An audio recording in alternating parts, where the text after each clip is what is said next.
Ladies and gentlemen, I'd like to extend a warm welcome to the first Asia-Pacific Expert Conference for Criminal Justice, hosted by Korean Institute of Criminology. I'm today's moderator, Jung-Suk Yoon, Director of the International Cooperation Division at Korean Institute of Criminology. It's my pleasure to greet all of you to this virtual conference with the theme of Tasks in Criminal Policy amid the COVID-19 pandemic, evolving trends in a changing landscape.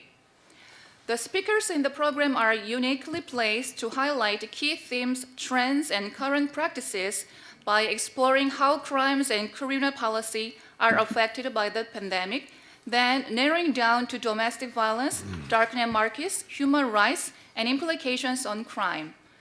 I wish to note that this conference is to bring academics and law enforcement practitioners in the field of crime prevention and criminal justice to discuss these issues. Please, all speakers and audiences conclude settings for the conference. This conference will last for about 1 hour, 15 minutes. It will be live streamed via YouTube, and interpretations in Korean and English are provided. Thank you. Now, we're going to begin with the welcoming remarks by Dr. In-Sub Han, President of Korean Institute of Criminology. President Han, the floor is yours. Hello, everyone. It's my great pleasure to welcome you at the first Asian Pacific Expert Conference for Criminal Justice. From now on, we call it APECCJ. APECCJ experts from Asia and Pacific region are gathered here today to examine and respond to the changes in the criminal landscape induced by the global spread of COVID-19. From the start of my tenure as a president of Korean Institute of Criminology, I have looked forward to strengthening network of experts in Asia and the Pacific. Facilitating dialogues and engagement among experts is my answer. It is, however, ironic that the rapid spread of coronavirus worldwide helped bring people together for such engagement and dialogue by the method of virtual meeting platforms such as Zoom has given us a new opportunity to overcome space distance to connect with experts previously difficult to reach. Imagine if today's conference were held offline. It would be very difficult to convene such a brilliant scholars and practitioners from different regions. In this connection, I extend my gratitude to Mr. Matthew Yoson, TIJ Special Advisor, and Dr. Rick Brown of AIC Vice Director, and Professor Roderick Broadhurst of ANU, who joined us via video links. As a researcher myself, I set high expectations for today's conference, which will involve informative and intriguing discussion. The agenda items before us today examine the impact of reduced physical contacts and increased online activities on crime trends and changes in the criminal justice policy environment wrought by the pandemic. As a host, we intend this conference to be the not last, but first step in finding the ground for more effective and inclusive criminal justice policies. I am also confident that APECCJ series will establish itself as an important regional venue at which experts can engage in open and honest discussions of pressing criminal justice issues in Asia and the Pacific. On behalf of KSE, I kindly ask for your continuous support and encouragement to APECCJ. Finally, I also thank you for, I also be proud of my KIC international team, our dream team, directed by Dr. Yoon Jang-suk and my valuable staffs. Thank you very much. Thank you very much, President Han, for the remarkable speech and appreciation of our team. Today, I'm very pleased to be joined by our distinguished speakers, Special Advisor Mehdi Yosen from Thailand Institute of Justice, Deputy Director Rick Brown from Australian Institute of Criminology, Professor Roderick Broadhurst from Australian National University, Deputy Director of International Cooperation Division Tae-kyung Kang from KIC, and Dr. Hae-jin Kim from Police Science Institute of Korean National Police University. I would like to remind our speakers that they have a maximum of 10 to 15 minutes for their presentation, with 30 minutes allotted for a panel discussion and Q&A session. Without further ado, I'd like to invite our first speaker, Special Advisor Mehdi Yosen. Dr. Yosen has been serving as the Special Advisor at the Thailand Institute of Justice. Previously, he served as the Director of the European Institute for Crime Prevention and Control, affiliated with the United Nations, which is HEUNI. Dr. Yosen's research interests cover victim policy, prosecutorial decision-making, corruption, economic crime, organized crime, juvenile delinquency, and non-custodial sanctions. His topic that he's going to present today is the pandemic, crime, and criminal policy. Dr. Yosen, the floor is yours. Thank you very much, Director Yoon, and I would also like to thank the KIC for inviting me to this seminar. President Han mentioned in his welcome remarks that this is the first such webinar on this topic. We've had 8 months of experience, and what I'll try to do is sketch out some of the main changes that appear to be taking place, both in respect of crime and respect of the control of crime. May we turn to the first slide, please?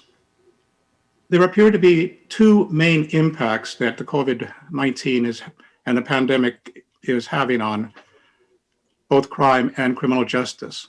One is in respect of where we are and how we spend our time. This was one of the almost immediate results of the pandemic.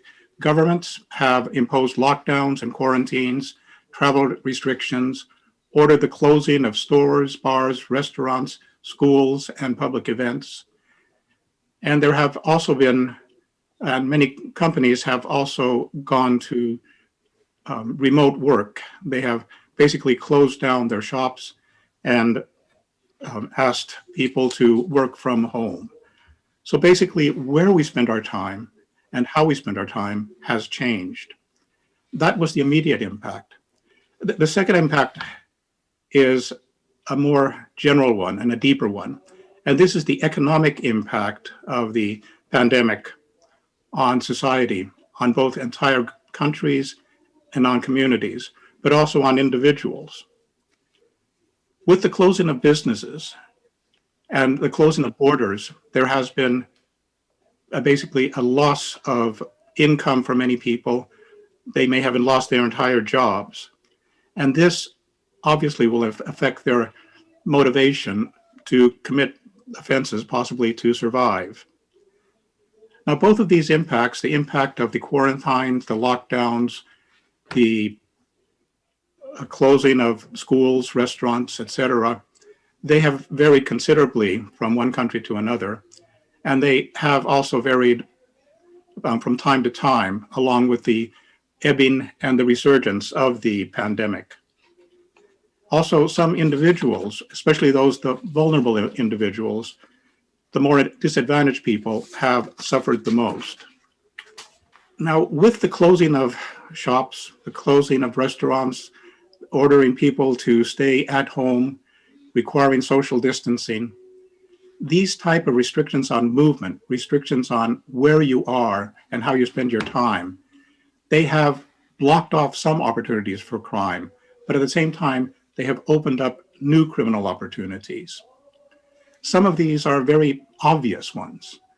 When you have had entire downtowns that have been basically emptied, in my case, I can vouch that downtown Bangkok, which is usually bustling in the middle of the day and in the middle of the night, was virtually empty in the middle of the night. There would be no cars, which is very much an odd situation. No people are walking around. Since all of the shops, all of the companies are closed, the downtowns are empty. People are basically spending their time at home.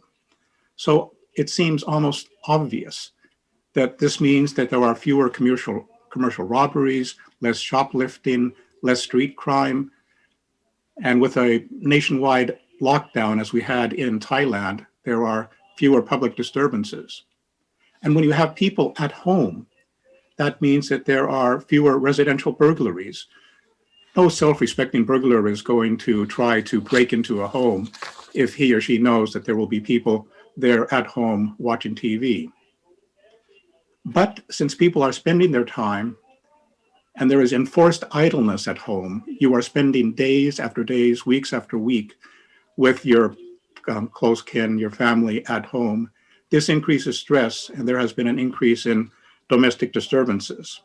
Thus, there has been more domestic violence, an issue that Dr. Brown will be turning to. People are spending more time on the web, and this has increased the potential for cybercrime, which is an issue that Professor Broadhurst will be looking at in part. May we go to the next slide, please? The blocking of opportunities and the opening up of new criminal opportunities can also be seen regionally and internationally. One of the first things many governments did, including the Thai government, was basically to close down borders, air, sea, and land borders.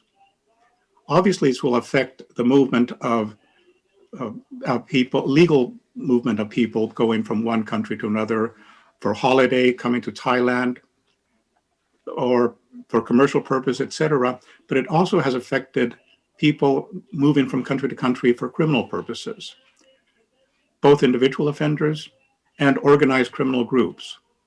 So it had an immediate impact on what kind and how much transnational organized crime there was. Trafficking in drugs, just to take an example, other examples I could take are trafficking in persons, trafficking in endangered species, smuggling of migrants. They become much more difficult. With trafficking in drugs, many of the precursor drugs that are used to make drugs have to be imported. Then you have to manufacture them, and then you export them to the destination country. Obviously, if commercial air travel and sea travel and land travel is blocked or at least very restricted, then it'll be more difficult to do that. So the good news is that there has been immediately an impact on transnational organized crime, international crime. The bad news is that offenders and criminal organizations adapt very rapidly. Next slide, please. Now, the pandemic itself has had an impact on crime, almost by definition.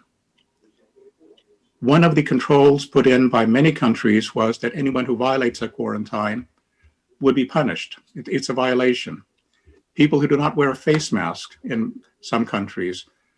Most recently, the news has been about Italy. The police have gone around fining people for this. So there's a new type of crime that has increased. There's also something that has been referred to as COVID-19 rage. People are so stressed. And then when they get into a personal conflict with a business owner or a shop clerk or whoever who says, please keep your distance, please, you're not allowed in here unless you use a face mask, etc., then there have been many incidents of people simply becoming enraged, unfortunately, some of these cases have led to deaths. And the pandemic has also increased the amount of fraud, theft of medical supplies, counterfeited goods are being sold to people as the best thing for preventing the pandemic. So that has also increased new types of crime. Next slide, please.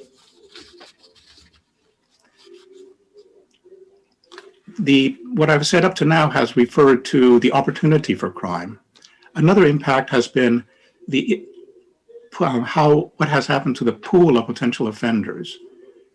The pandemic has increased the number of people who might, under certain circumstances, commit crime. If you lose your job, if you lose your source of legal income, and you're pushed into poverty, or even deeper into poverty, then you may be more motivated to commit a crime.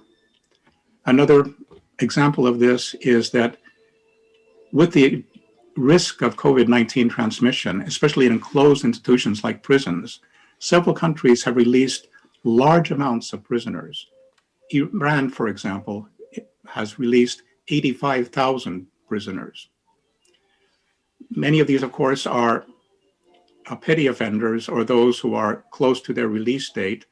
But when you release this many people into society, presumably there are not the social reintegration mechanisms ready for them, or they themselves have not been prepared for this. And that might, unfortunately, increase their motivation to commit crime. Next slide, please. Then if you take a look from the point of view of not the potential victims or the potential victims, but from the criminal justice system itself, there have been a number of changes, a number of impacts on staffing levels, on the deployment of law enforcement. Many law enforcement officers were ordered into different types of duties. But at the same time, the risk of transmission of COVID, it directly affects frontline workers such as the police. So the entire process of arresting a person, transporting detainees, etc., has become more complicated. And that has led to stress. It has also, unfortunately, led to many cases of law enforcement officers and others becoming infected. A very broad issue, unfortunately, we don't have time for this at the present conference, but maybe at a future webinar, we could talk about the impact on prisons. You have large populations of people kept in confinement with usually very poor sanitation. Prisons are under-resourced and they are overcrowded. Social distancing is very difficult to do. So in that case, there may be, and there has been, a strong impact. And then a third type of change that I'd like to identify, and this is more insidious, and that is the increased use of technology. There is a wonderful reason to use technology. Use mobile telephones, use closed-circuit televisions, use various other facial recognition technology to control the movement of people and then try to identify people so that you can use this for contact tracing. But at the same time, this raises concerns that will this type of very strict surveillance of the public remain in force even after the pandemic is over, even after the immediate risk is over. And that may affect public trust in government efficiency, transparency, and even legitimacy. And last slide, please. So basically, the pandemic is a major challenge to governments, society, and individuals around the world in many different respects. It is changing people's behavior. It's expanding the number of potential offenders. It's expanding the number of potential victims. And it is changing the way the government is trying to control the public, control people. And there we have to deal as carefully as we can with the trade-off between the liberty, the safety, the health of citizens, but also society's sense of security. And on that point, I'd like to close. Thank you. Thank you very much, Dr. Yosen. I think that his presentation brought up a lot of issues that we have to think about in this pandemic era, and yeah, he gave a lot of insightful directions about how we actually have to make the strategy in terms of preventing the criminal phenomena in this pandemic era. For those of you who have questions about Dr. Yosen's presentation, please use the Q&A window in the Zoom platform. You can type your question in the Q&A window in the Zoom platform, and I think each of the speaker will be able to answer your question. Now let's have our second speaker, Dr. Rick Brown. Dr. Rick Brown is the Deputy Director of the Australian Institute of Criminology. As a criminologist for 30 years, he has worked extensively on issues associated with crime prevention, community safety, and policing in Australia, the UK, and Republic of Ireland. His topic that he's going to present is the prevalence of domestic violence among women during the COVID-19 pandemic, findings from our survey of 15,000 women. Dr. Brown, you have the floor. Thank you very much, and thank you for that introduction. Can I first express my thanks to KIC for hosting this conference, which I'm sure you'll agree is addressing some of the really important issues that we're all dealing with, and thanks to Matthew Utzon for the overview that you've just provided to us too. Here at the AIC, we've been conducting research on a wide range of issues associated with COVID-19, including the availability of medical products on the darknet, gambling, drug markets, and fraud. But our greatest investment to date has been on exploring issues associated with impacts on domestic violence.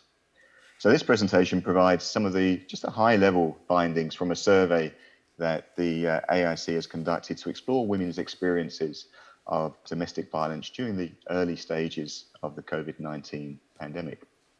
Next slide, please. Before I start, I just want to acknowledge my brilliant co-authors for on this work, Hayley Boxall and Anthony Morgan, who really did all the hard work in bringing this together by developing the survey, analysing the data, as well as writing the final report. So this presentation is very much based on their hard work, and I'm very grateful for their continued work on this project. Next slide, please. So I want to start by just taking you back a few months to late March, which was when we started to see an escalation in cases of COVID-19 in Australia. Governments at the state and territory, as well as the national level, responded by introducing a range of policy measures to prevent the spread of the virus. National action started from 13th of March with a ban on large gatherings. This was quickly followed by a series of restrictions that progressively restricted movement and social gatherings and closed down a significant portion of the economy. This resulted in people spending much more time in their homes and with their immediate family and unable to visit friends or see other family members. Now, the social isolation this created soon led to concerns being expressed for women's safety, with reports of increased domestic violence coming from those working in that sector. So it's with that backdrop that we decided to conduct this study. Next slide, please. So this survey set out to answer the following question: what was the prevalence and nature of domestic violence experienced by Australian women during the initial stages of the COVID-19 pandemic? Next slide, please. The survey was conducted in May using an online panel of women who already signed up to respond to online surveys of this kind. We drew on a range of existing questionnaires to develop questions on violence and abuse, help seeking, financial stress, and social isolation. But here I'm just going to focus on the experiences of violence and abuse. We also took great care to keep the survey short and to encourage women to be in a safe space when they were completing the survey. We very much took the safety of the women responding extremely seriously. Next slide, please. The survey included measures of both physical and non-physical forms of violence and abuse. We asked about types of physical violence and sexual violence, and we also asked about types of emotionally abusive, harassing or controlling behavior. Our measure of coercive control required a pattern of behavior demonstrating 3 or more forms of emotionally abusive, harassing or controlling behaviors. And the survey also asked about whether violence was by a current or former cohabiting partner, and also included attempted behaviors and face-to-face threats. Okay, next slide, please. Now, the survey was designed to be representative at the national level with stratification by age and state. So here you can see the proportion of the sample for each Australian state and territory. And as you can see, much of the sample came from the eastern states of New South Wales, Victoria and Queensland, which really just reflects the population distribution in Australia. Now, the sample isn't representative within states, so we very much resisted states level breakdowns in the analysis that we've conducted. Next slide, please. Okay, let's get on to looking at some of the findings from the survey. So to start with, 4.2% of the women we surveyed had experienced physical violence, and 2.2% had experienced sexual violence in the 3 months prior to the survey. When emotionally abusive, harassing and controlling behaviours were concerned, 11.6% experienced these kinds of behaviours from their partner, while almost 6% experienced coercive control. But these figures include both women in a relationship as well as those who were not. When we focused on our sample of 7,700 women in a cohabiting relationship, we found much higher levels of violence and abuse. Next slide, please. In fact, in each case, the prevalence of violence or abuse was about double that for women overall.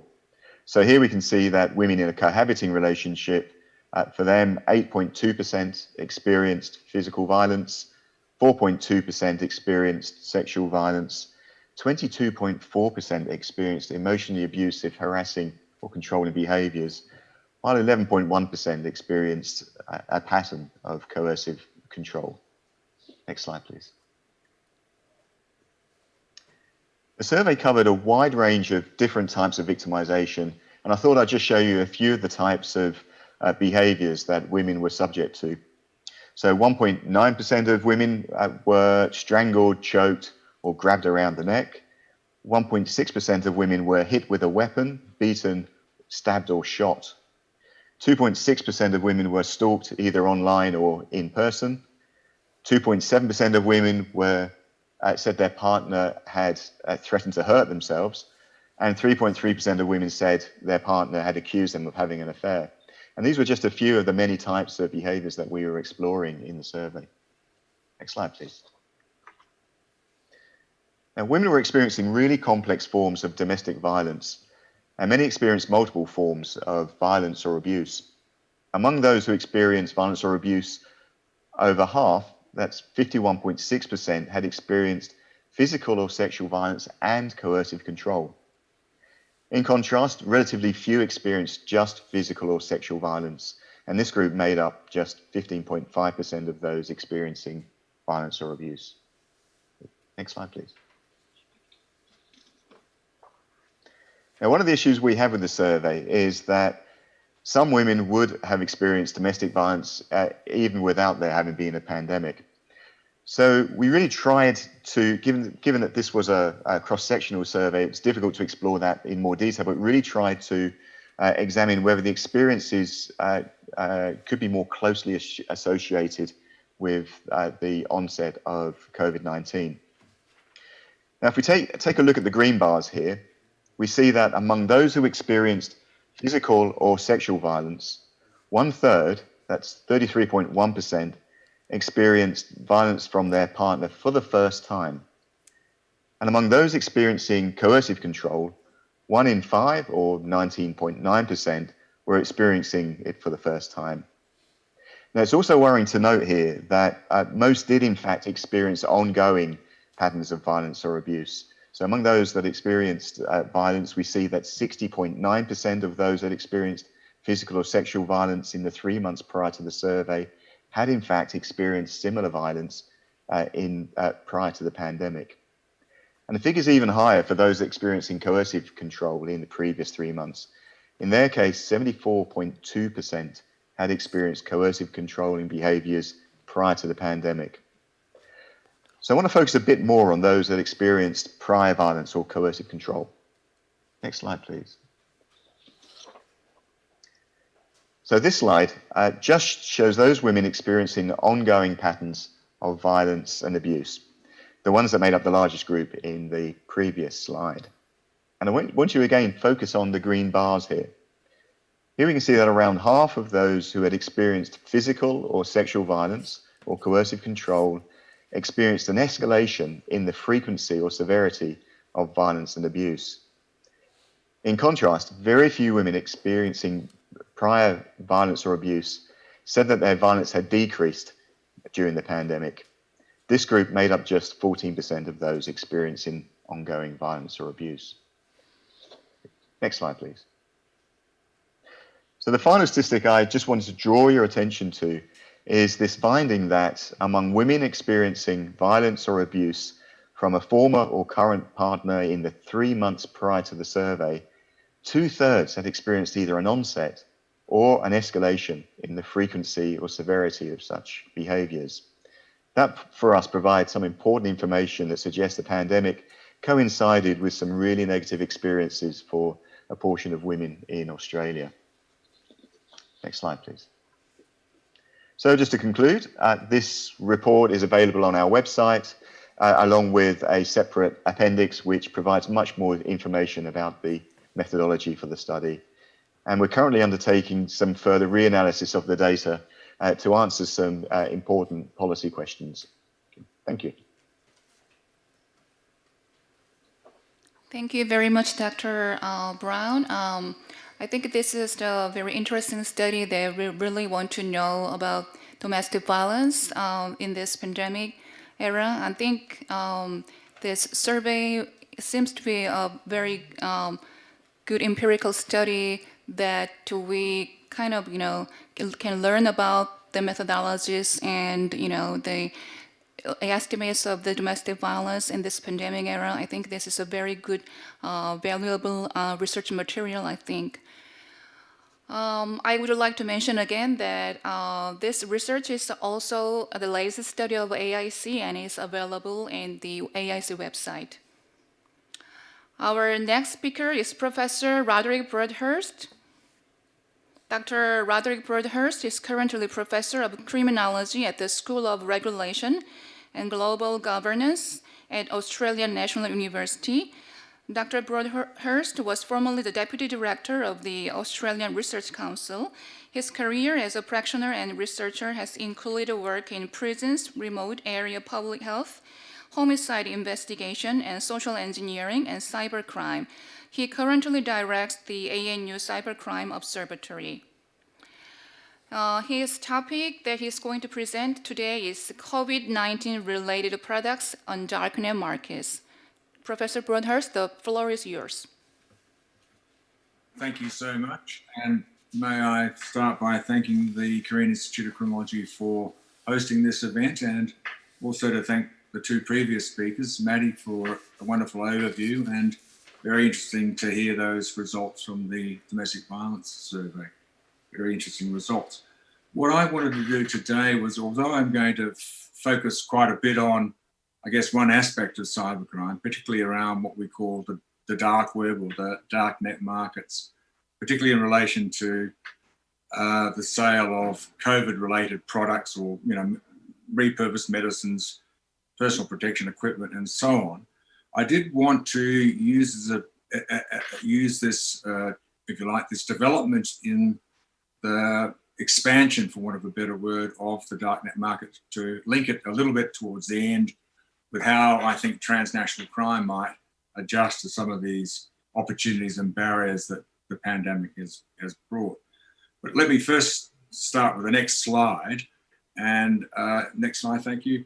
And just to let you know that the AIC funded this research, and there is indeed actually a stats bulletin, I think it is, Rick, actually available on the site. So I wanted to start by just showing you one of the sort of, when we visit some of these darknet market sites, they tend to display their wares. This just gives you a very simple screenshot of a market that we looked at back in April, just giving you a bit of an idea about what the appearance of these darknet markets look like. They look very much like an Amazon shopping site.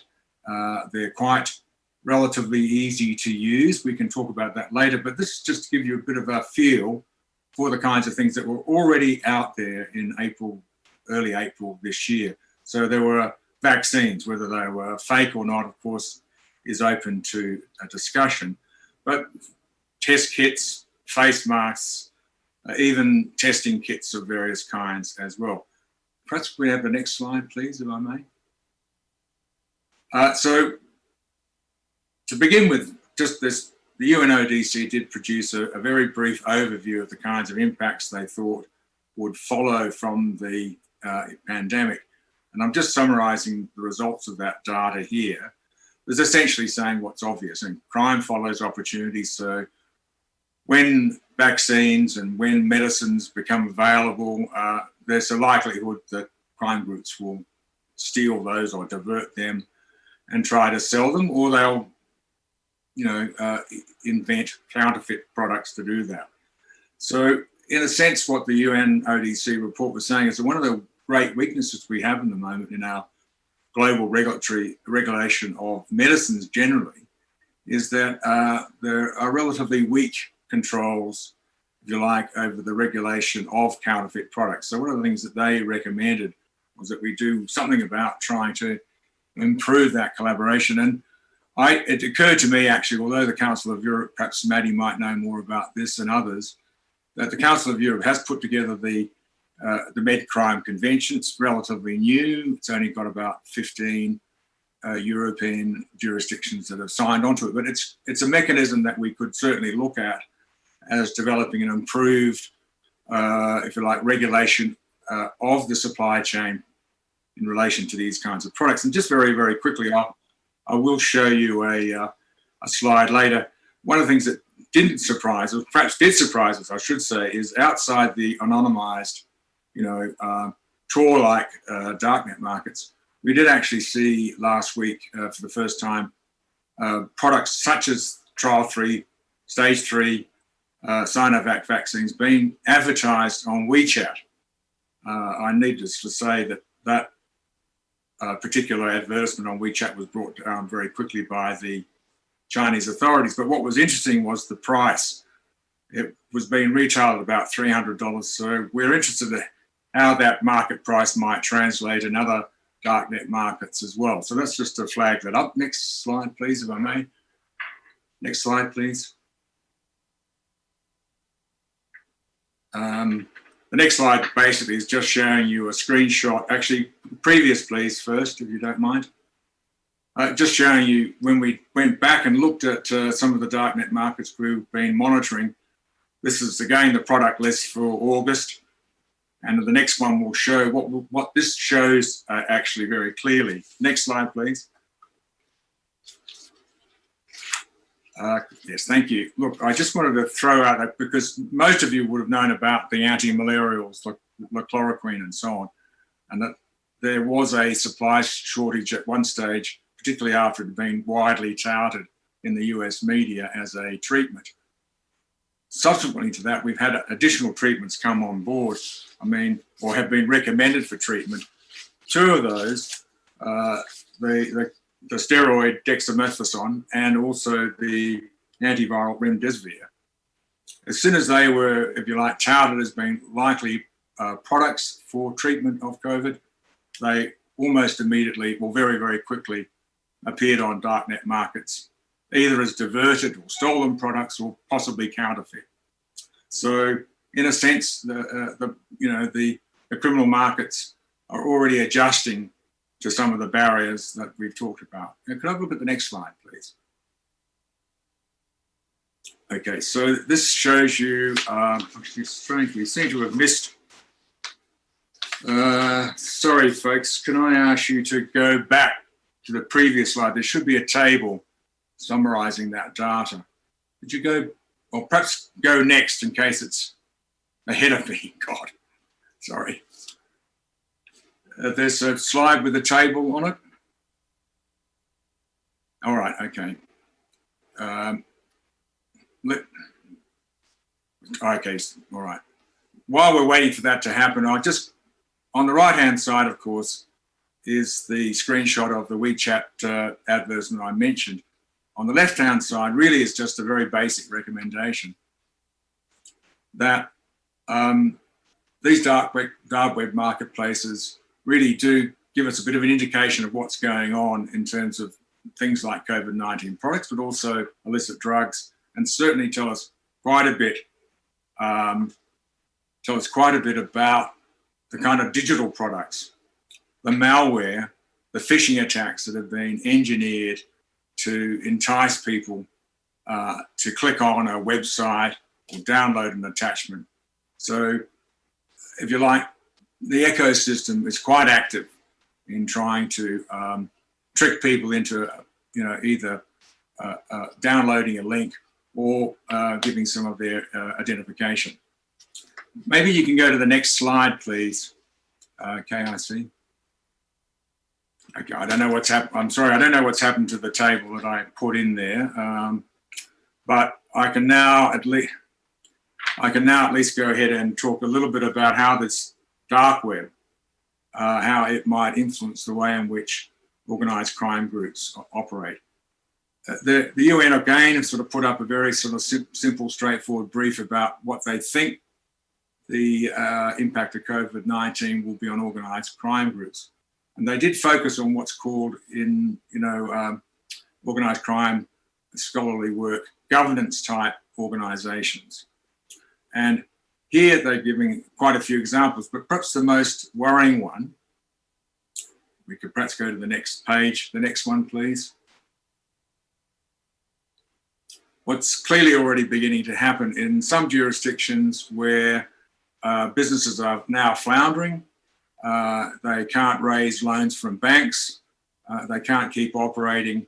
So what's happening is that organised crime groups, which are cashed up, are entering those marketplaces, if you like, doing kind of the things that organised crime groups do. They might be offering loans, they might be loan sharking, they might be offering protection and so on. And because they're cashed up, they're beginning to infiltrate some of these legitimate businesses. And obviously there's a new market now for medical equipment. And whether that's diverted or stolen or whether it's counterfeit, that's very important too. But they also stress that in some places where these organised crime groups thrive, or at least operate, I'm thinking some parts of Southeast Asia, some parts of the Americas, some parts of, for example, Southern Italy and so on. They've been doing what we've seen in the past. That is, they've stepped in and provided sort of basic services for people in those regions in lieu of the government. So there's a worry that this might help to legitimate them. There are examples in the past where we've seen this happen. The Kobe earthquake being a very well-known example where the Yamaguchi-gumi came in straight after the earthquake and started providing water, relief and services that normally the state would. But clearly the other really important impact is the impact on cybercrime.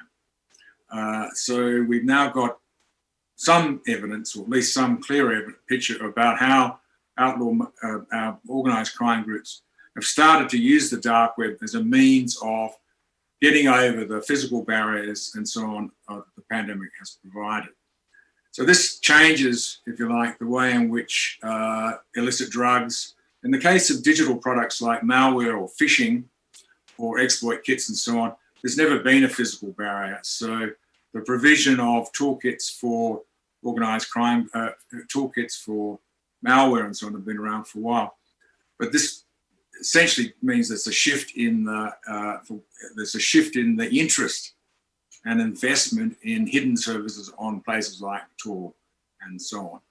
So on that note, I mean, I will quickly finish, because I guess the other concern that I'm sort of tying in with this is that when we look at the most recent seizures, even allowing for the fact that there is stockpiling, that some of the seizures that we've seen in, say, North Shan State or Kachin State and Burma and so on, I beg your pardon, Myanmar, the amount of fentanyl type analogues we're seeing is a very, very potent analgesics, if you like, and their potency means that you only need a very low mass. You don't need a lot of this material to make, I mean, for example, 10 grams of carfentanil or 3-methyl fentanyl will produce easily 1 kilo to 2 kilos of heroin equivalent type substance. So the profits are enormous, but these products have been moved across borders using the mail service.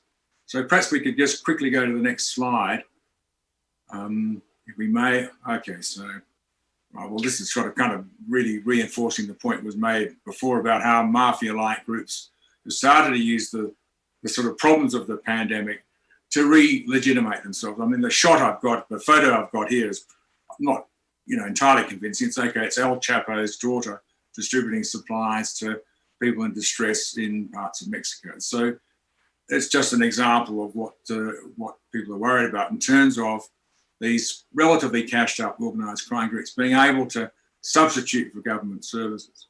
Next slide, please. So just re-emphasising this problem we have with high-grade, very potent opioids, synthetic opioids. The fact that the mass of those products are very, very low means that actually small quantities can be shipped. We don't need the bulk. In other words, bulk shipments, perhaps now more difficult, but the mail services, courier services and so on are definitely an option. Next slide, please.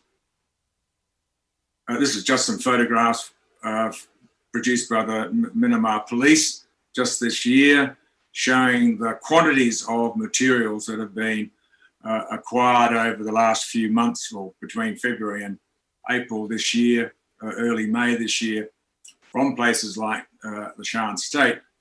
And what's impressive about it is just even allowing for stockpiles, this is a massive amount of material. It's all the precursor chemicals, it's the finished product, there's crystalline methamphetamine, as I say, very potent 3-methyl fentanyl, which is 40 to 6 times more potent than fentanyl itself. So what's happening, of course, is if you like, an adaptation. Can we have the next slide, please?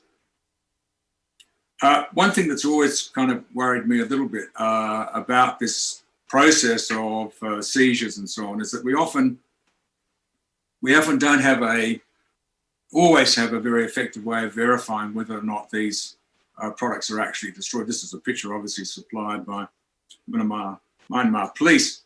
But I know from my own experiences that sometimes these events can be more for show. And so we don't have it yet. I mean, perhaps some of the people on the panel can perhaps know more about what protocols are in place for testing these sorts of materials. But I just wanted to raise that as a sort of if you like, a way to end this discussion. And I would dearly like KIC to find me my table, which seems to have disappeared. But I think given the time that's flown by, I'll finish with this, just this thought that obviously what's happened is the attack surface with everybody going onto the internet. There's a surge in internet use, both at home, in education and in business. And with that surge, all boats are being lifted, both legal and illegal. And what's happening is the broad attack surface for techno-criminals has really broadened out.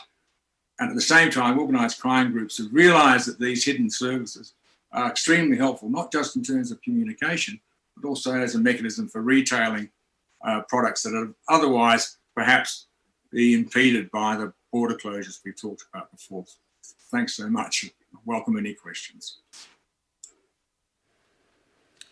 Thank you very much, Professor Broadhurst. I think his presentation is really emphasized that, online shadow economy such as darknet has evolved in such a rapid manner in the pandemic era. And also he has really stressed the convergence of the darknet market and organized crime in this presentation. More discussion on this presentation will follow afterwards. And also, Professor Broadhurst's presentation and information about his research, the full paper is also available on AIC website. Now, Dr. Tae-Kyung Kang will deliver the dynamics between COVID-19 and human rights. Should we choose one, either health or personal data protection? Dr. Tae-Kyung Kang is currently Deputy Director of the International Cooperation Division of the Korean Institute of Criminology. His primary areas of interest include harmonization of criminal justice policies within human rights, methodologies for interdisciplinary research on criminal justice policies, and jurisprudential grounds for criminal justice policies. Dr. Kang, the floor is yours.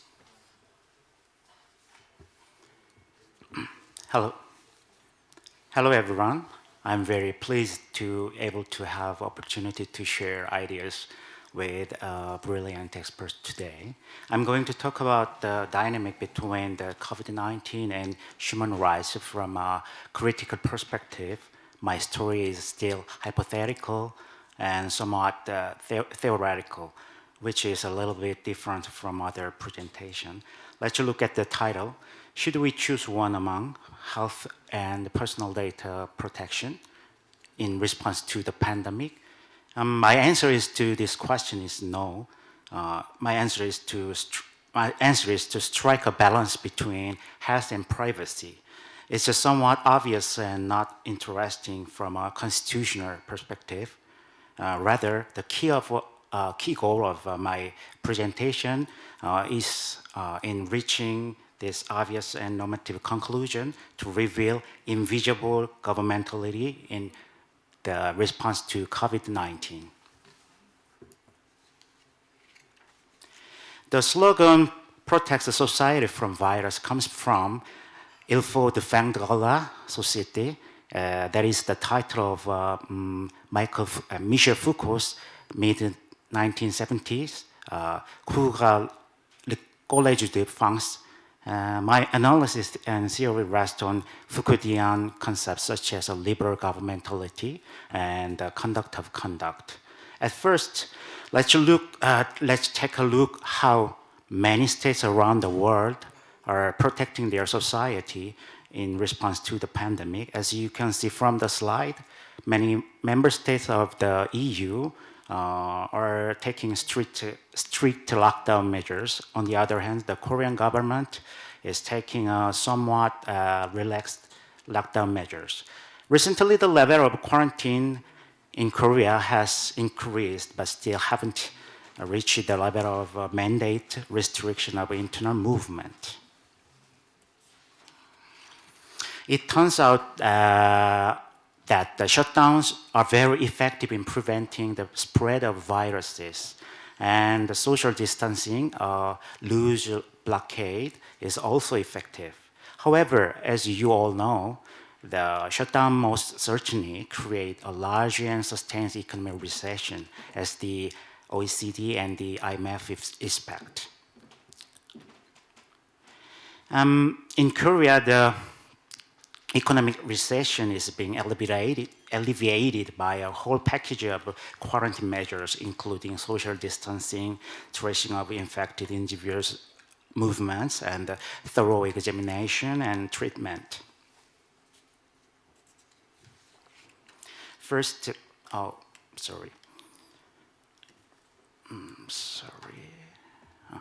First, the government operate national quarantine station and take necessary measures based on the Infectious Disease Prevention Act. Second, the National Assembly has mandated the relevant rules to support the response to COVID-19. Third, citizens voluntarily strengthen their quarantine capacity through personal hygiene activities. Also, citizens refrain from holding masks and sanitizer. I think the success of case strategy in quarantine area must be the result of this multi-layered framework. A critical sociologist, Barbara Cruikshank, wrote that the large part of democratic governmentality is invisibilized by creating an image of ideal citizen and discriminating ideal citizens from other subjects. In her book, The Will to Empower Democratic Citizens and Other Subjects, I applied this framework to the current crisis management of COVID-19 in Korea. My theory is that the government tries to create an image of a mature citizen in the quarantine area by promoting quarantine rules and public pride in case strategy and letting citizens have a subjective confidence in their autonomy. I named the mature citizen COVIDtizen. This is a neologism I invented by combining COVID-19 and citizen. It means ideal citizens who voluntarily and actively comply with the quarantine rules. I was inspired by the term COVIDias, who ignored the warning regarding public health or safety. And I think the mode of COVIDtizen's conduct are settling down as a kind of a soft law through peer pressure. On the other hand, the invisible substance of case strategy is the collaboration of hard law such as Resident Registration Act and Infectious Disease Prevention Act and IT infrastructure. This combination is a management mechanism for subjects who are not deemed COVIDtizens. And the government seems to have a sense of self-efficacy in management. Will COVID cost to be eternal spying? So far, my answer is no. As you can see on the slide, in order to ensure the protection of individual rights to their own personal data and human rights, the government and related authorities are working to limit the scope of personal information collection and the length of strategy at an appropriate level. In my opinion, the potential scar, metaphorically expression, of the COVID-19 are hatred against and moral condemnation of the infected individuals. We'll talk about this issue in a moment. Next. The public mask sale was a good example of an unintended synergy of law and technology as an invisible but powerful governing technique. Ironically, the Resident Registration Act was born in Park Chung-hee's regime, while the ground of high-speed internet network in Korea was established by the government of the Nobel Peace Prize laureate Kim Dae-jung. As a matter of fact, both of central and local government have become able to identify individuals and intervene in their private life at any time when they want. Who incites the COVIDtizen's hatred?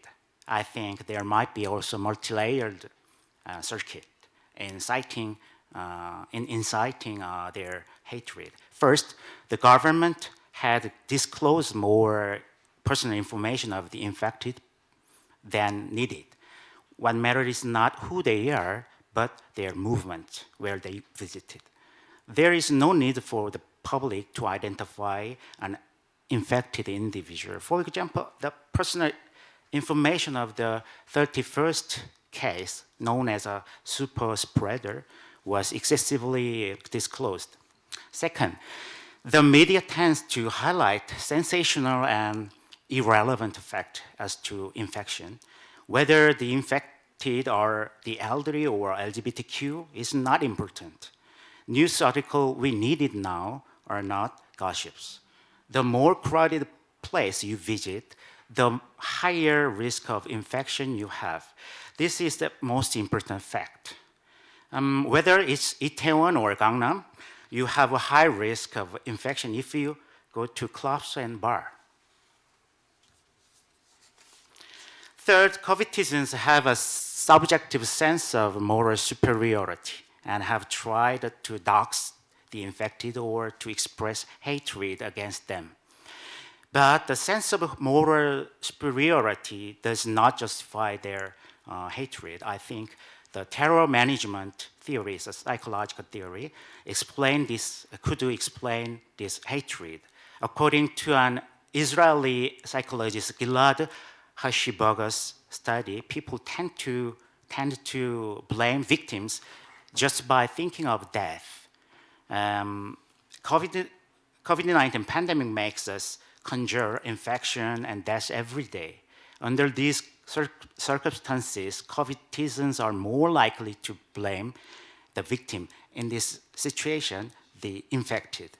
Such condemnations are likely to be justified their subjective sense of moral superiority and the media tendency to report, which makes the infected stand out as a salient and specific demographic group, could reinforce coviditizens' terror management strategy. I would like to verify this hypothesis empirically through social media contents analysis in the near future. Eagerly, I hope so. Now it's time to speak of an obvious conclusion. A choice is not an answer. As I said earlier, striking a balance between health and privacy is needed. Of course, according to the law, personal information can be processed without individuals' consent. However, the state must comply with the principle of necessity, propriety, and proportionality, and provide protective measures such as judicial reviews. As you can see in the slide, the Korean government should be more focused on transparency and accountability rather than efficacy. It's very similar to the Dr. Yunsen's remarks. And next, I suggest several ways to strike a balance. First, transparency of quarantine strategy should be increased, and myth of citizens' autonomy should be removed by revealing each governing strategy. Second, publicity and intelligibility of laws should be increased by supplementing the reinforcement decrees and rules of the Infectious Disease Prevention Act. Third, when the sensitive personal information is disclosed, legal basis should be provided for the ex post facto inspection of prior notice and ex post facto destruction of information and so on. Crisis breeds opportunity. I hope to, lastly, I want to emphasize that striking balance is not only complying with the Constitution, but also reducing the possibility of human rights violation among citizens. Crisis breeds opportunity, and I hope to show my developed theories soon in paper. Thank you very much for your listening, and stay healthy and connected. Thank you. Thank you very much, Dr. Kang. I think Dr. Kang's presentation reminded us that although the quarantine is a first priority in this pandemic era, it is worthwhile to think about our nation's use of personal data in terms of human right protection. And I agree with you in terms that transparency and publicity of quarantine is very important. Thank you, Dr. Kang. Well, our last speaker is Dr. Haejin Kim. Her topic is impact of the COVID-19 pandemic on crime in South Korea.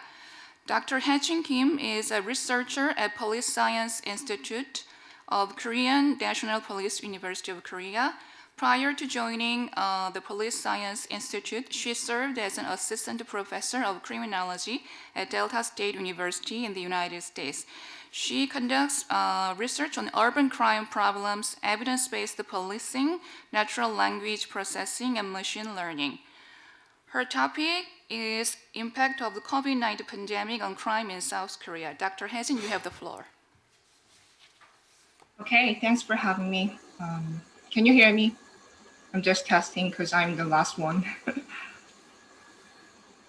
Is there anyone that can hear me? We can hear you very well. Thank you. Okay, let's get started.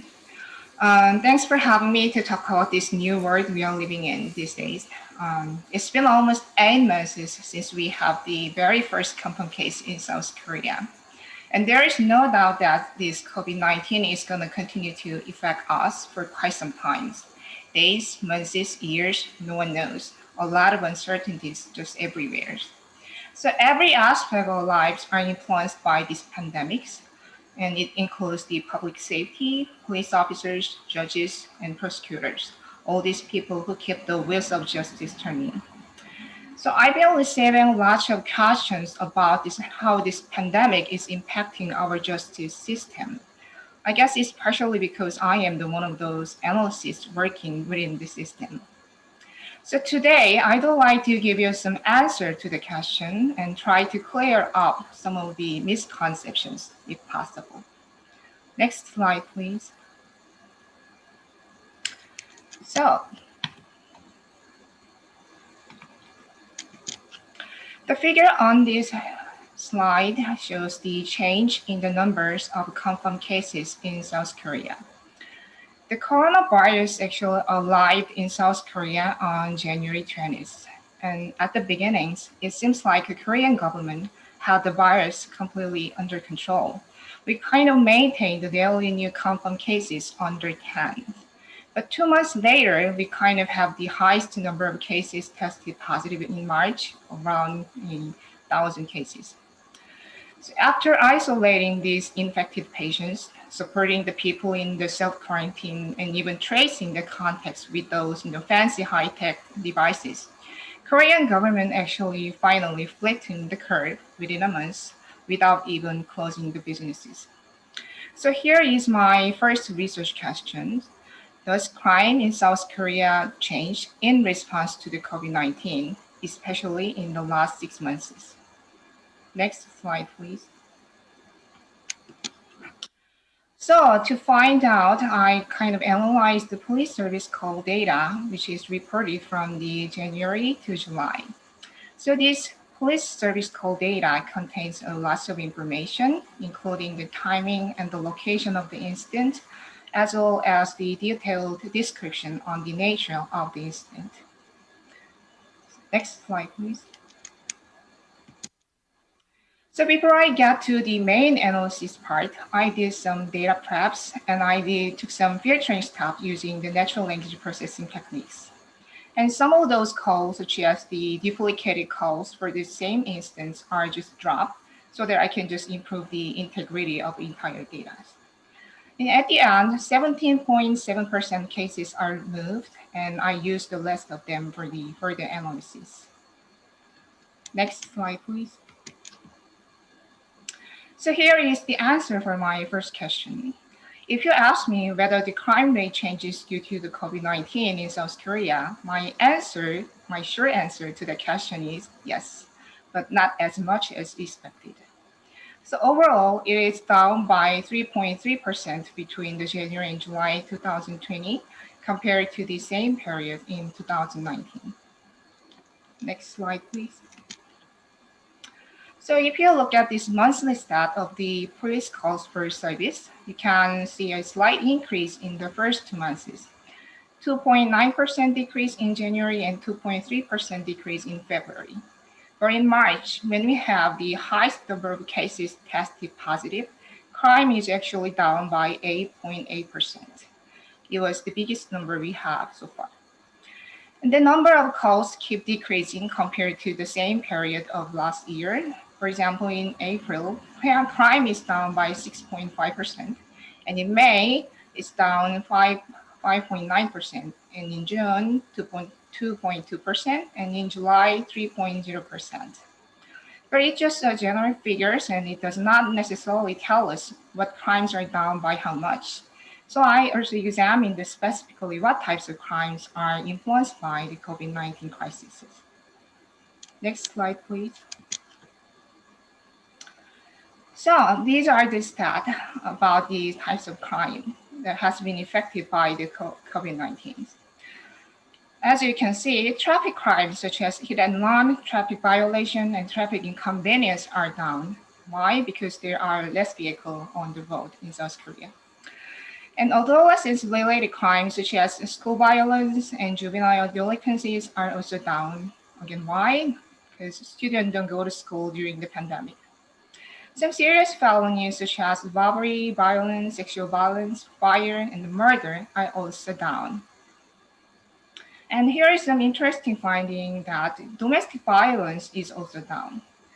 Because more and more people staying at home and spending time with each others, and add on to that, the financial stresses and the pressure and the psychological anxiety that COVID-19 is causing, I thought that maybe the number of domestic violence would be up, but actually the number is down by 8%.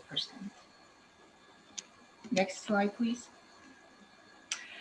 I also look into if there is any crime that are increased during the pandemic. And as you can see, there are certain types of crime which actually do not require the physical context are up, such as blackmailing and the threat. You can also find the significant increase in the number of commercial breaks and enters as an outcome of business being closed in South Korea.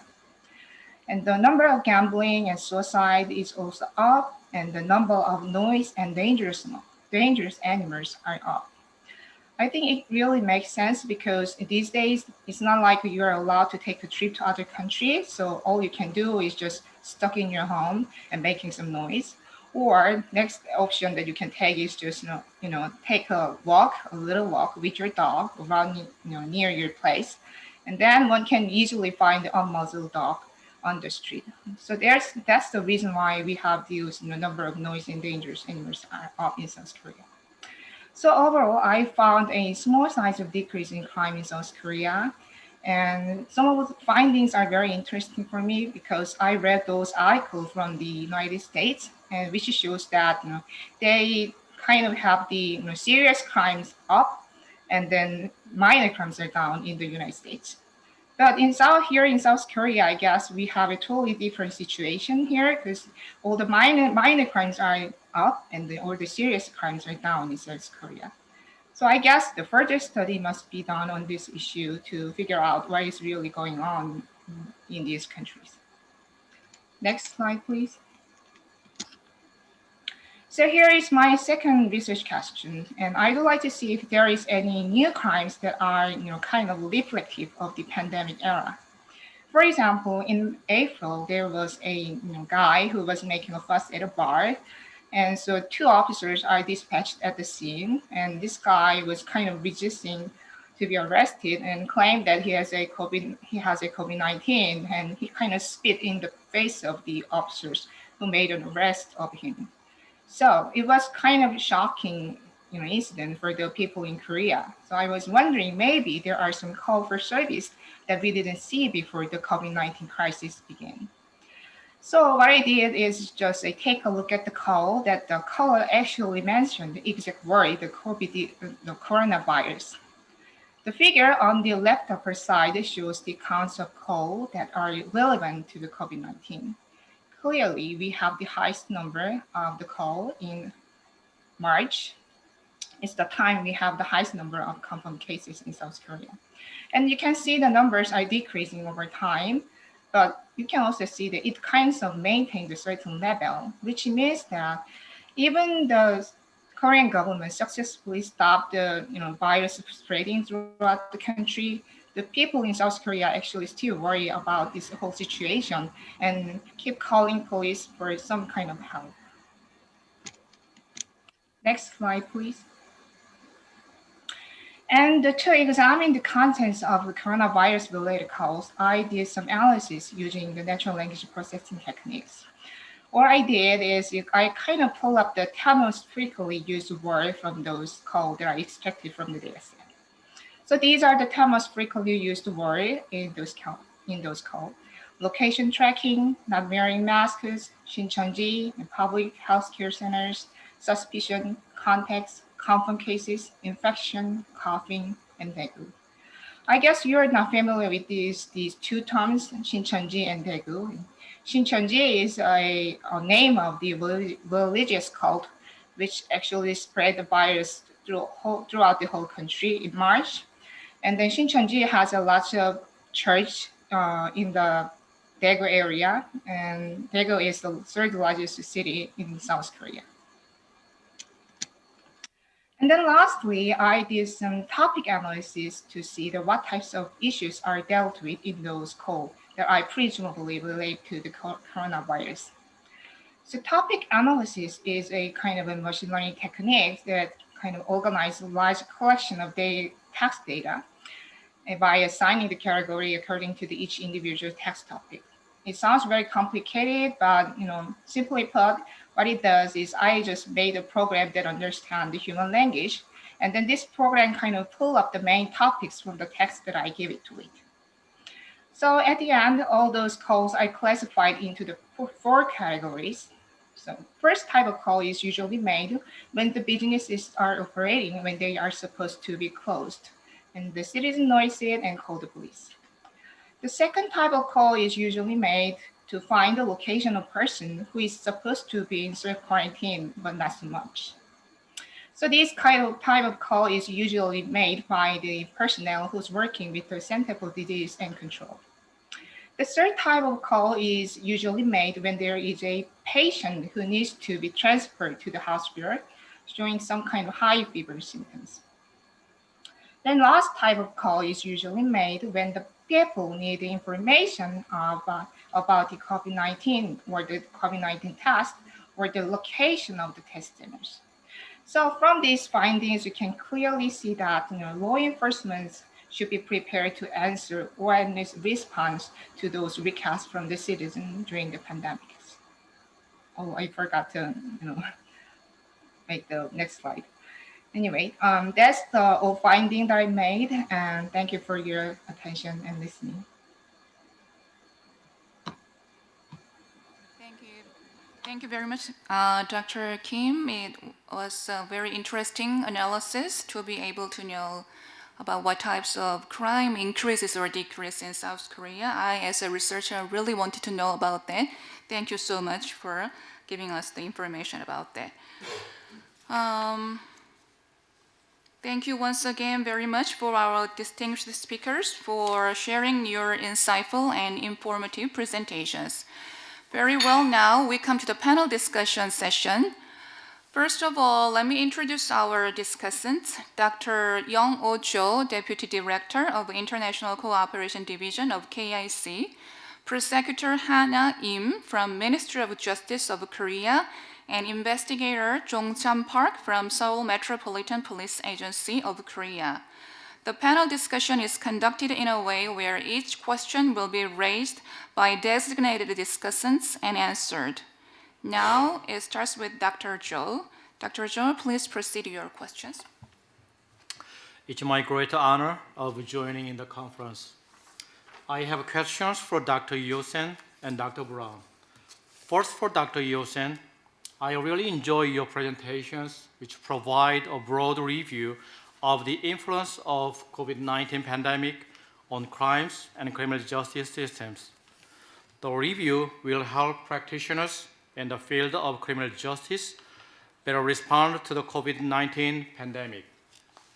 My question is, could you give us more information on the current situations in Thailand concerning any changes in crime trend and responses of criminal justice institutions to deal with offenders, inmates, and victims since the outbreak of COVID-19 pandemic? And the question for Dr. Brown, I was really impressed that your research team conducted a survey while other countries were struggling with the COVID-19 pandemic.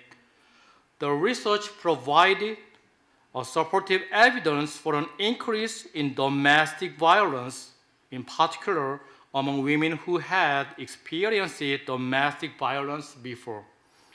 My question is, have you had an opportunity of comparing the results of your research to those of prior regular crime victimization survey conducted before COVID-19 pandemic in terms of the prevalence and the onset rate of domestic violence? In addition, I wonder if you included any criminological variables such as opportunity, guardianship, bonding, strain, and self-control in your survey to explain the relationships between COVID-19 pandemic and victimizations. Thank you.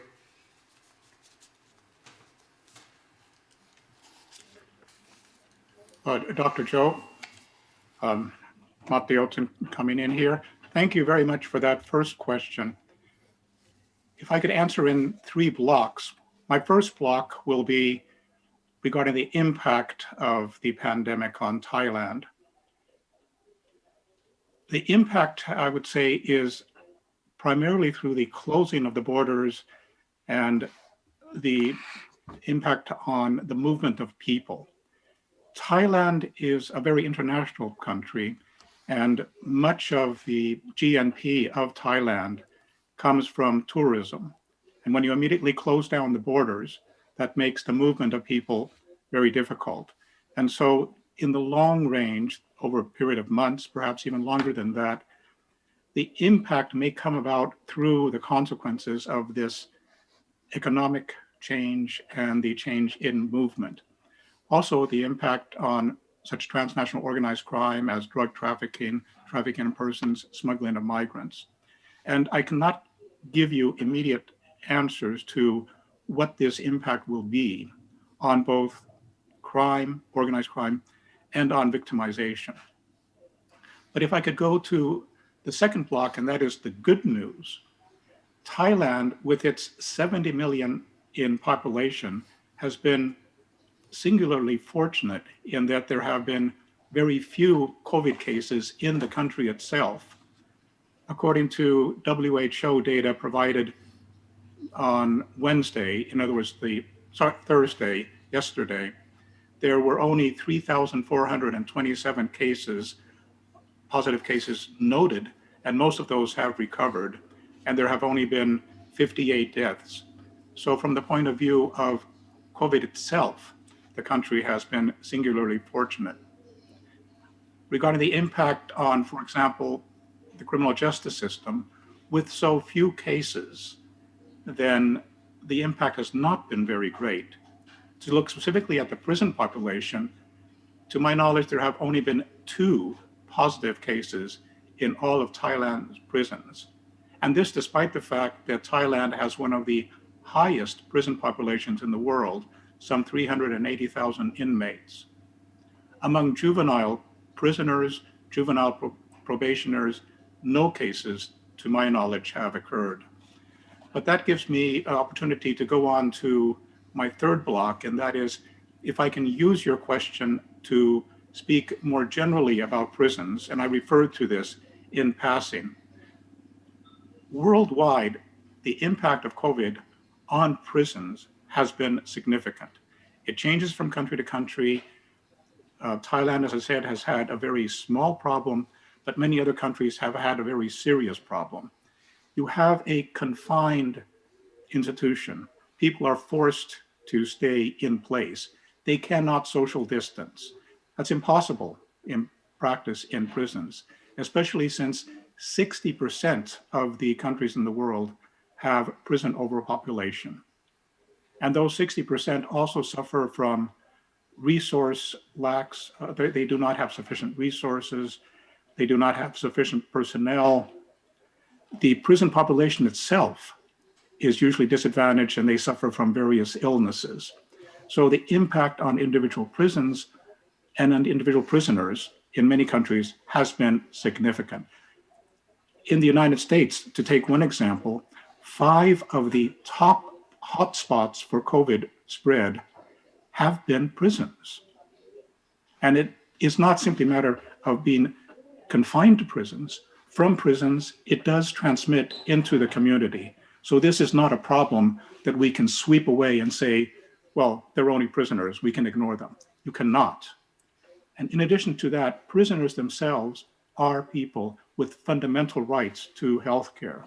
So this is a problem. Other connections that I might mention is there have been prison riots. There have been various impact on the ability to socially reintegrate prisoners. With the impact on prisoners and the impact on prisons, it has been very difficult. If I could return at the very end of my answer to Thailand, one of the few negative impacts of the COVID pandemic on prisoners, the correctional population in Thailand, has been the fact that with lockdowns, there has also been a cut between society, external agencies that provide social reintegration services to the correctional facilities.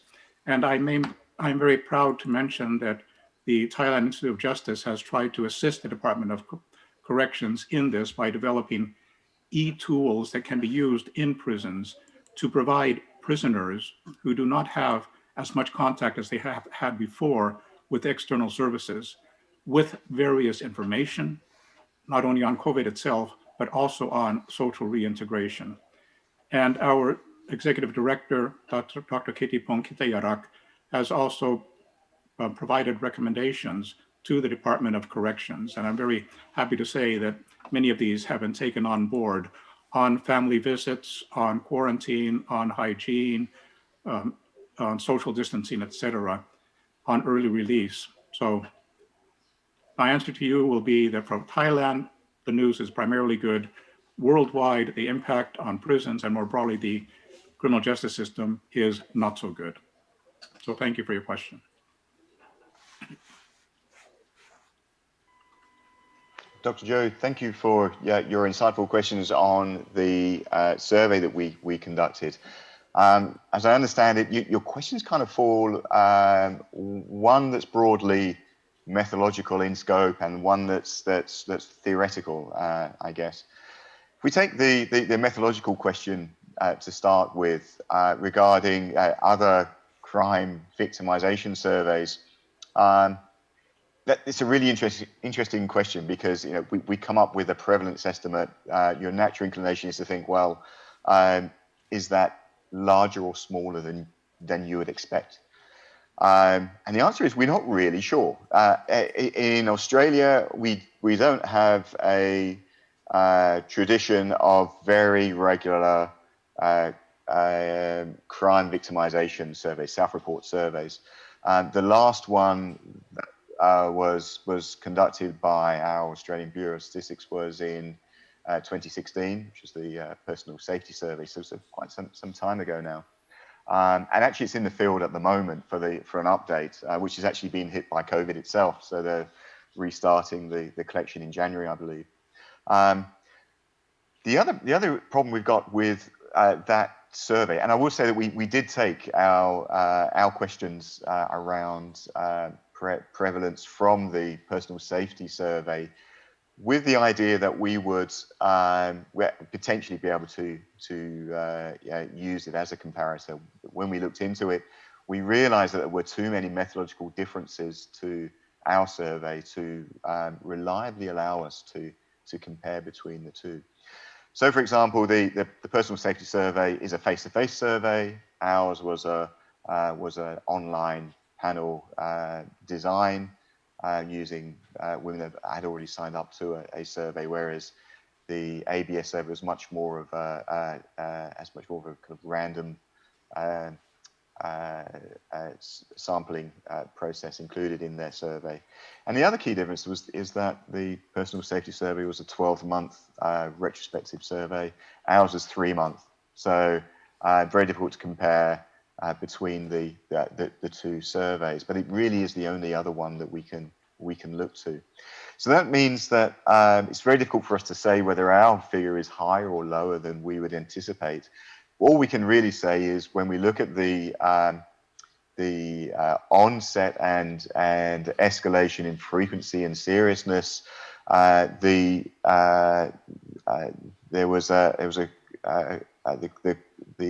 pandemic coincided with those changes. So so an onset for some women and an escalation for others. What we don't know is the extent to which that would have happened anyway, I suppose. What we're now finding is that we're seeing international surveys that are asking similar questions and coming up with similar results, which gives us some sense that what we're seeing is real. To the other question regarding other criminological variables that we included in the survey. Now, although the survey, we kept it to just 10 minutes, we were actually able to include a number of additional variables, which were, some were static, some were dynamic in sense of the sorts of variables that we were looking at. We've done some modeling around the what explains the onset of violence in particular, given that, you know, that for these women, that they're experiencing a real change coinciding with the pandemic. And what's interesting is that from a kind of theory perspective, there are two variables that really stand out, that really make a difference in terms of explaining onset. One is around prior emotional, abusive and harassing, controlling behaviors. So experiencing previous harassing behaviors from your partner had a real significant impact on subsequently experiencing physical violence from your partner at this time. And here, when we start thinking about theory, we kind of want to look at this through a gendered lens, and we're kind of thinking, well, maybe this is something to do with threat to masculine values, which leads essentially men to reassert control and dominance maybe on their partners. They had a preponderance towards controlling behaviors and taking that a step further during this period. The other variable was around financial stress. And what we found was that those experiencing a high level of financial stress prior to February 2020 were much more likely to be the victims of the onset of physical violence. So here we think that there's a traditional strain factor at play here, that in these households were already at under levels of stress, and this was in a sense a tipping point in that relationship. There is, to a lesser extent, we find that as financial stress increases, we see an increasing preponderance towards ongoing onset of violence, but also as we see an increase in stress between the two periods before and after, we also see an increase in violence. So we think there's something at play there. To a lesser extent, we see an impact around frequency of social interaction, which may be about levels of guardianship that people are experiencing. So there's a range of theories that we still got to unpack, I think, in terms of explaining what we're seeing in the data. Okay. Thank you.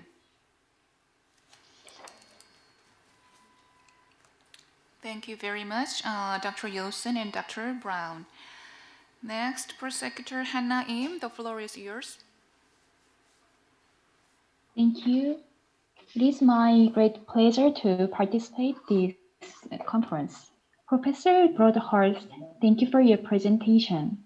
I got to know the dangers of illegal drugs during this pandemic period better through your study.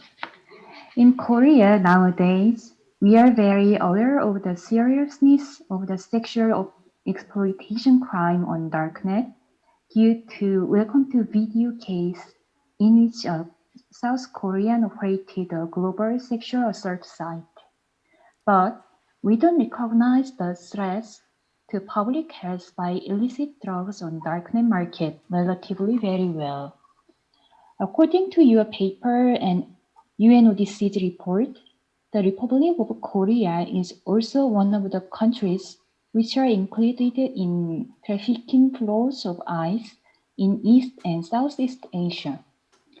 My question is, in your opinion, Korea could be a target of COVID-19 related trafficking of medical products on darknet?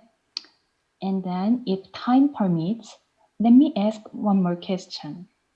UNODC report on July 2020 expressed concern about the absence of international coordination in addressing the manufacturing and trafficking of falsified medical products. To resolve this issue, what kind of global cooperation should we do? Thank you.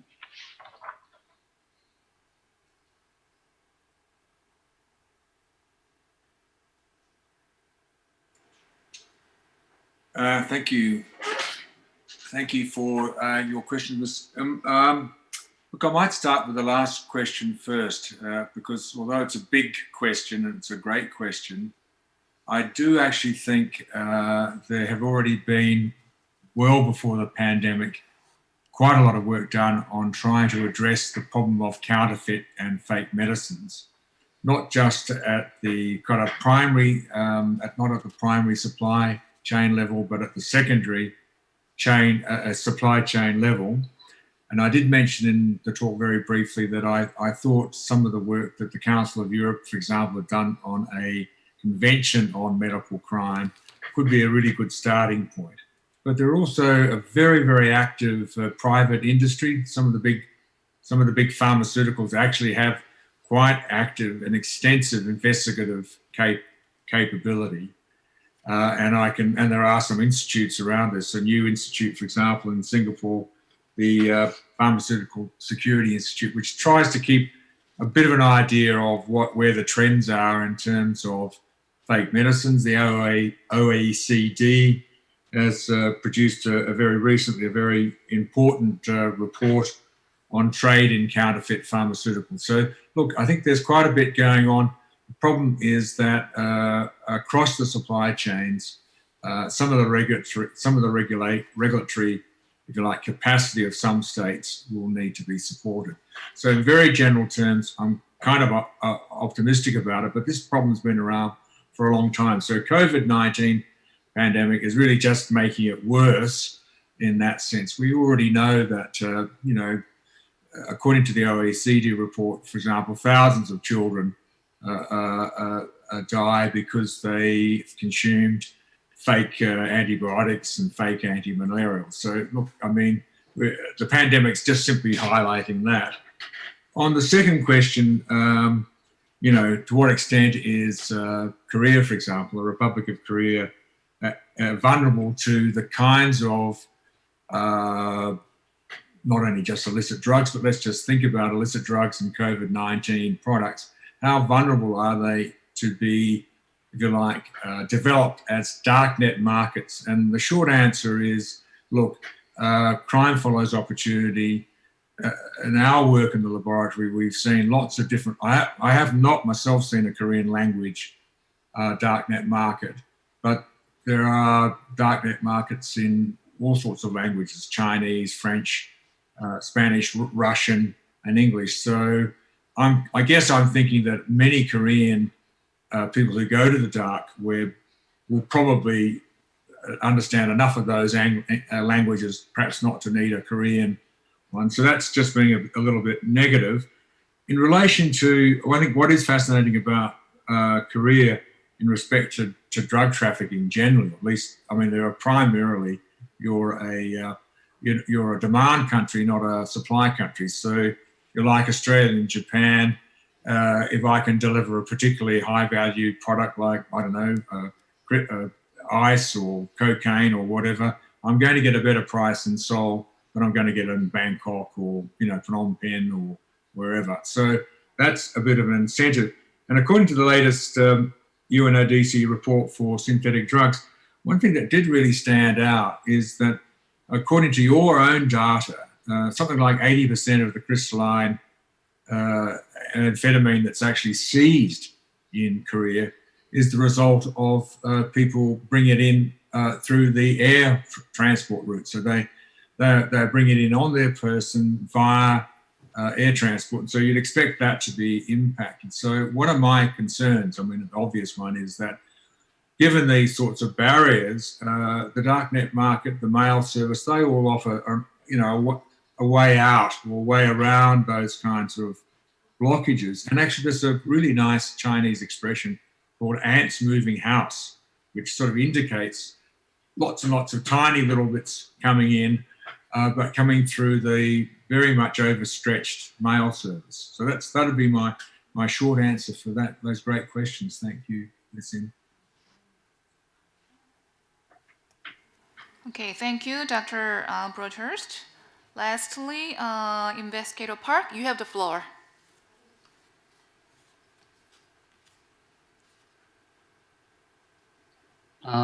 Yes. So this is the screen is not made changed. Shall I go on?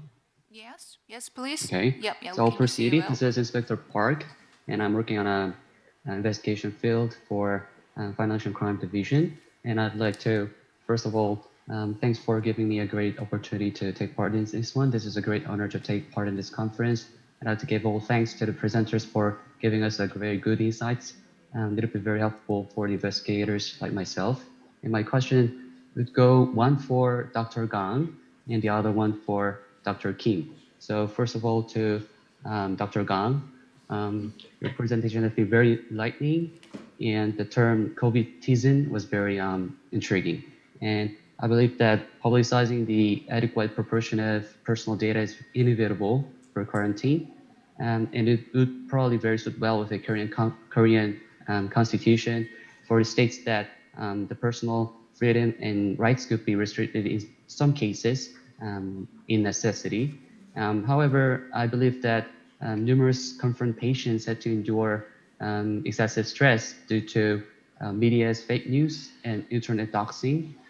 Some patients even are interviewed that they like to risk the death because they have to endure too much condemnation from the public. I'd rather die. So this kind of interview signifies that how people could get really by media could be terrorized. So in this manner, I believe that the media and the internet have a great impact on the balance between the quarantine and data protection. So therefore, I'd like to ask the professor, the presenter, so how the Korean media's role within the corona quarantine be evaluated, and secondly, the effective ways to control the media's fake news and internet doxing in regards to quarantine and crime control. Because that is the question I'd like to give to Dr. Gang. And secondly, for Dr. Kim, I believe that statistically analyzing the impact of COVID-19 pandemic on crime has very great value in enhancing the response of the investigative authorities. And also from the presentation of yours, I felt very interesting that 30% has been decreased in total crime numbers, because I felt my workloads have been greatly stagnated and greatly increased. And so, however, as an investigator in the field, I'd like to ask you, so if the police momentum data that you have quoted for your presentation could actually represent the entire crime in practice. For instance, financial crime is occasionally reported to the investigative authorities by victims' accusation, not by police momentum calls. Hence, the number of fraud cases in relation to mass supply and untagged crimes reported to the police have been presumably increased this year, in my opinion. And the Korean National Police Agency had initiated the special law enforcement period for mass cornering during March and April this year. So likewise, investigators on field encounter unprecedented type of fraud case. Otherwise, the stats that you have used in 112 call statistics show that the fraud case had been decreased by 38%. So therefore, I'd like to ask Dr. Kim, so if the 112 call stats could actually present the entire crime in analyzing the impact of COVID-19 pandemic on crime, And secondly, if other raw data could not be utilized for your study and presentation. Thank you.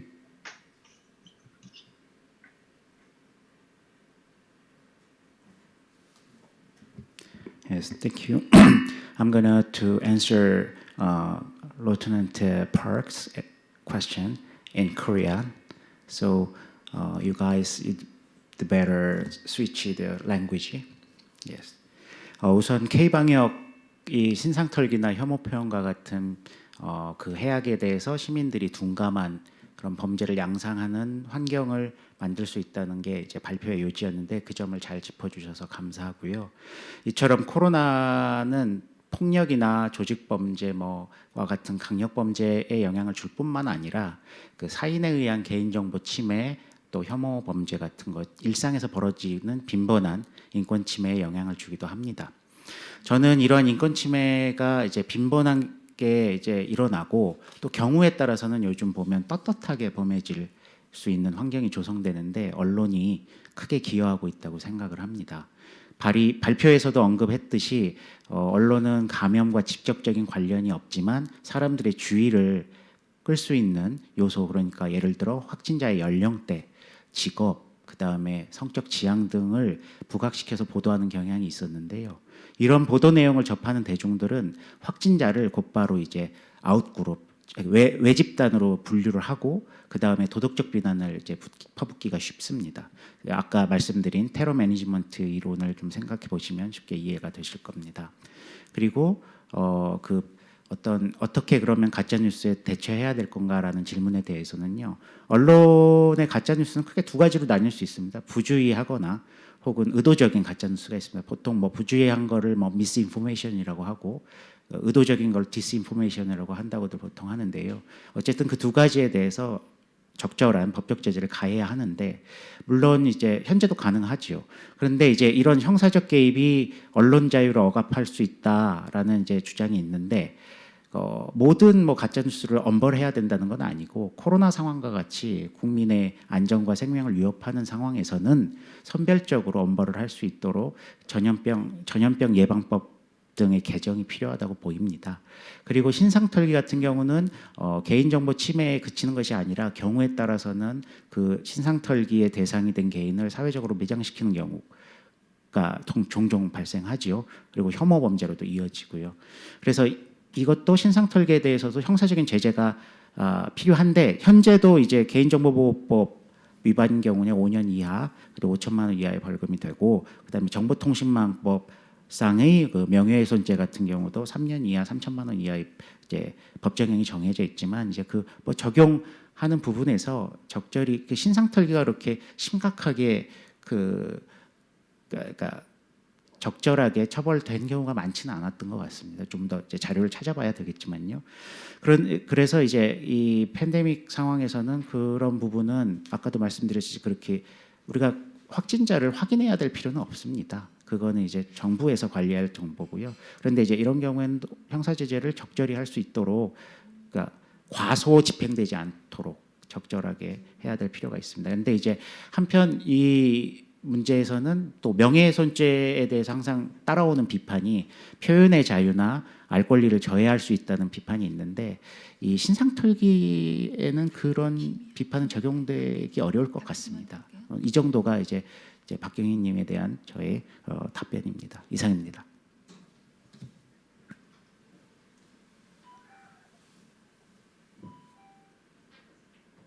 Now, Dr. Kim, you have the floor. Okay. My answer to your question is yes, you got the point, and you're guilty as charged. Okay. I use the corporate service data because of the rapid response nature of this special issue. I just need to see the quick answer to the question, so that's the reason why I use the police corporate service data. And so there is two different types of crime data that comes from the law enforcement agency in South Korea. The one is a police corporate service, and the other one is a crime report. The crime report is just like the UCR in the United States, which is managed by the FBI. And unlike the police corporate service data, the crime report data there is some kind of delay in collecting data when it comes to the crime record data. I guess, it takes usually a year to get the crime record data for various reasons. I guess, mostly it's because of the pre-processing job that should be done before it's publicized to the people in South Korea. Because the crime report data is usually collected by the police officer in the field. So it's sad to say that, but they kind of pay a little attention when they're writing this report. So the Bureau of Investigation in South Korea usually do some pre-processing job before actually they release the data. So it's the reason why it usually takes a year before we actually see the data from the Korean National Police Agency. And add on to that, actually, the crime data that is collected by the crime report is not on time. It's kind of hard to explain, but for example, if you want to see the crime data in 2019, about 90% of crime that happened in 2019 are reported to the authority in 2019. But rest 10% is reported to the authority in 2020. So if you want to see the whole picture, you gotta wait 1 more year. So I just wanted to have the quick answer for my research question, and that's the reason why I use the police core service data. And I agree with you that we gotta check with other data sources to figure out what's really going on in South Korea during the pandemic. I just hope that I just made myself clear on the question. Thank you. Thank you so much for your intuitive, informative answers for all of our distinguished speakers. Well, we should not forget those of who are watching online, they have also sent questions into the platform. So let's take a couple of questions. One question from Ms. Pineda is that, I think this question goes to Dr. Ha-Jin Kim. In case of domestic violence, has it been assessed whether victims have the same ability to file a report as in pre-pandemic conditions? My question arises because in Latin America, this problem has become evident. Dr. Kim, could you please answer this question? Okay, so police corporate service data is kind of a record which shows that citizens call the police for help. So in a way, the victim have every right to call the police. But if you ask me that this data actually capture the whole picture when it comes to assessing domestic violence, yes, there is some shortcoming. It cannot capture every crime that happened in South Korea, especially when we have the culture that women are not usually encouraged to file a report about the domestic violence. So yes, again, we need to look at the other data type and data sources to see the whole picture when it comes to the studying domestic violence. Thank you very much for your quick answer. Ladies and gentlemen, now we have reached the end of the first Asia Pacific Expert Conference for Criminal Justice. On behalf of the organizer, I would like to once again thank our speakers and all participants. Your presence has been invaluable and without any doubt has helped make our event a great success. In the end, the dialogue and the discussions that we have made and timely and good quality data would be critical to implement effective crime prevention policies and criminal justice systems amid the COVID-19 pandemic. For your information, today's presentations will be transformed into a publication and uploaded to KIC website. We look forward to seeing you again in our next conference. Thank you so much for all the participants. I wish you the best of luck and please stay safe. Thank you. Bye.